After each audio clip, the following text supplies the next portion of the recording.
En este video tutorial vamos a hacer un pequeño repaso por la práctica 4 relacionada con el cálculo del área de los polígonos. En esta práctica teníamos un primer ejercicio donde, a pesar de a priori parecer sencillo, han habido algunos errores, pero por falta de entendimiento, creo yo, del enunciado, más que falta de conocimiento. No hay errores conceptuales, pero creo que no se ha entendido bien lo que se pretendía con el enunciado. Fijaos, se presentaban diferentes polígonos y había que decir el nombre del polígono y su área y realizar una justificación. Pero no se pretendía que utilizarais una fórmula, que al fin y al cabo es un truco para calcular el área, sino que indicarais qué área ocupan, en este caso en la cuadrícula, es decir, pues ocupa 6 cuadritos, 7 cuadritos, 8 cuadritos, etc. Entonces, os voy a enseñar algunos ejemplos de resoluciones correctas de este ejercicio y algunos ejemplos de las personas o grupos que no lo han hecho de forma correcta. Esta práctica estaría bien resuelta, por ejemplo, ¿por qué? Pues porque, por ejemplo, la primera figura, voy mejor a la quinta que se ve, pues efectivamente es un rombo y dicen que el área es 4. ¿Y por qué lo justifican? Porque dicen, porque uniendo los trozos que no forman el cuadrado, tendremos 4 cuadrados de área, ¿vale? Lo justifican más o menos así. Luego han habido grupos que han dado una justificación un poquito más gráfica. Por ejemplo, este grupo, si vamos, por ejemplo, a la representación del rombo, dicen también que su área es 4, es decir, 4 cuadraditos, y lo han justificado gráficamente, ¿ves? Este triángulo lo suben hacia arriba, se compone, y este hacia arriba, y al final son los 4 cuadraditos, ¿vale? Aquí, sin embargo, tenemos un ejemplo de un ejercicio mal resuelto. Ya os digo, no es que conceptualmente, o sea, evidentemente es cierto que el área del rombo es diagonal mayor por diagonal menor partido por 2, pero es que no se pretendía, insisto, en que utilizarais la fórmula para decir su área, sino que pretendíamos que contarais los cuadraditos que ocupaba, ¿vale? Por lo tanto, esto en realidad no tocaba en este ejercicio, ¿vale? Entonces, esta respuesta no sería válida. El siguiente ejercicio se pedía que dibujarais 4 rectángulos con las áreas de 4, 6, 8 y 10 centímetros cuadrados respectivamente. La verdad es que este ejercicio lo habéis desarrollado de forma correcta el 100% de los alumnos, es decir, habéis dibujado, bueno, pues por ejemplo para el área 6, pues podría ser un rectángulo de base 2 y altura 3 o viceversa, base 3 y altura 2, etcétera, etcétera, ¿vale? Este ejercicio lo habéis resuelto bien la mayoría de los grupos. Luego en el ejercicio 3 pedía que indicarais el nombre de cada uno de los polígonos y que a partir de la fórmula del área del rectángulo fuerais obteniendo sucesivamente las fórmulas de cada uno de ellos. Mirad, este ejercicio estaba resuelto previamente a la realización de la práctica, porque yo puse un enlace en la plataforma. Siempre os insisto en la importancia de mirar la plataforma antes de hacer las prácticas, porque muchas veces tenéis claves en la plataforma antes de enfrentaros a ellas. En concreto, en este enlace, deducción de fórmulas para calcular el área de las figuras planas, teníais resuelto exactamente lo que se pretendía en ese apartado. No obstante, vamos a revisar un poquito la resolución, cómo tenía que quedar. Bien, para revisarlo me voy a basar en la presentación Prezi que hicieron vuestros compañeros, que la tenéis también en plataforma, que la hicieron para solucionar la práctica en su exposición. Y voy a ir concretamente, me voy a saltar todos los pasos anteriores, los ejercicios, porque ya los hemos comentado, y voy a ir directamente al ejercicio 3. Y vamos a ir comentando cómo se deduce el área de cada una de las figuras. Bueno, en este caso los compañeros dibujaron un cuadrado de lado L y efectivamente justificaban que esta figura es un cuadrado y claro, al tener los 4 lados iguales, el área del rectángulo se reduce a lado por lado. Entonces el área del cuadrado es lado por lado. La siguiente figura que teníamos era un triángulo. Vamos a fijarnos por ejemplo en este triángulo de aquí o en el de arriba, da igual. Si os fijáis, vemos que en un rectángulo se forman 2 triángulos, ¿vale?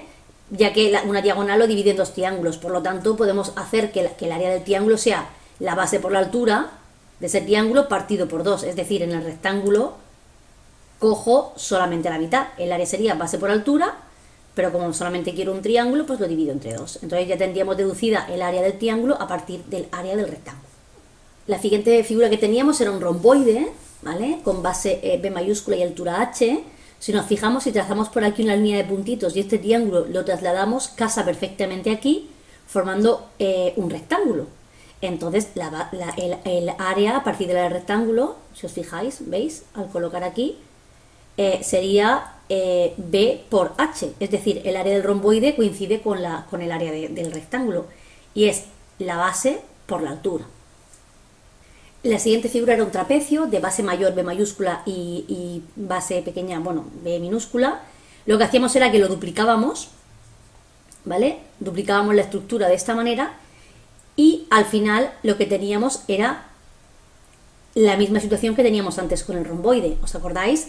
Que el área del romboide era base por altura, porque si cogíamos este trocito y lo poníamos aquí formábamos un rectángulo.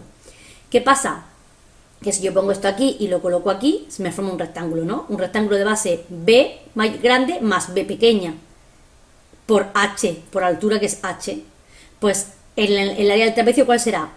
Pues esa, base por altura, B más B, pero claro, yo en realidad el trapecio no me ocupa todo, me ocupa exactamente la mitad y lo tendré por tanto que dividir entre 2. Por eso el área finalmente se me queda en B más B minúscula por H partido por 2. La siguiente figura que teníamos era un rombo con la diagonal mayor y la diagonal menor. Si lo inscribimos en un rectángulo, vemos que realmente el área de esta figura podría ser perfectamente esta base por esta altura, pero partido por 2, ¿no? Porque tenemos que quitar exactamente 4 triángulos iguales que los que componen la figura. Pero claro, esta base con qué coincide con la diagonal pequeña y esta altura con qué coincide con la diagonal mayor. Luego podemos formular el área de la siguiente manera. Diagonal mayor, bueno, aquí está como base por altura, pero es D por D, diagonal mayor por diagonal menor, partido por 2. Y finalmente teníamos, en este caso, un pentágono. Lo que hacíamos era que lo dividíamos en 5 triángulos, ¿vale? Quedando de la siguiente manera. Si os fijáis, teníamos la misma situación que antes. Si trasladamos este triángulo aquí, tenemos un paralelogramo de área, todo esto por la altura, ¿no? ¿Y todo esto qué es? Lo que mide un lado más lo que mide un lado más lo que mide un lado más otro más otro. Lado por 5, ¿no? Que eso es el perímetro del pentágono. En este caso el área sería perímetro por apotema, que es la altura, partido por 2, ¿no? Porque no nos queremos quedar con estas partes, solamente queremos esta. Por lo tanto, sí quedaría demostrado que el área del pentágono sería perímetro por apotema partido por 2. Finalmente, en el último ejercicio, en el ejercicio 4, se pedía que, bueno, que con las fórmulas deducidas en este ejercicio comprobáramos los resultados obtenidos en el ejercicio 1. Claro, en el ejercicio 1 decíamos, ocupa 4 cuadraditos, ocupa 5 cuadraditos, y ahora hemos calculado, deducido nosotros las fórmulas para calcular el área. El área, recordad que es la extensión que un objeto ocupa, y la fórmula es un truco para calcularla. Vamos a comprobar si ese truco que hemos deducido coincide con el área que hemos visto antes. Y nada, era simplemente comprobar las fórmulas obtenidas para el ejercicio 1. Este ejercicio han habido bastantes fallos, pero no porque no lo hayáis sabido hacer, sino porque hay gente que, como estaba puesto en pequeñito al final de la práctica, directamente es que os lo habéis saltado. Pero bueno, básicamente era ir comprobando, por ejemplo, en el rectángulo. A igual a base por altura, 3 por 4, 12 cuadraditos. ¿Coincide con lo que había puesto en el ejercicio 1? Sí, más o menos.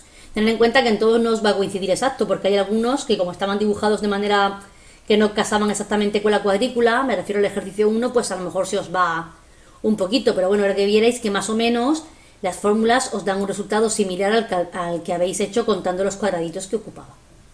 Y con esto habríamos terminado la práctica.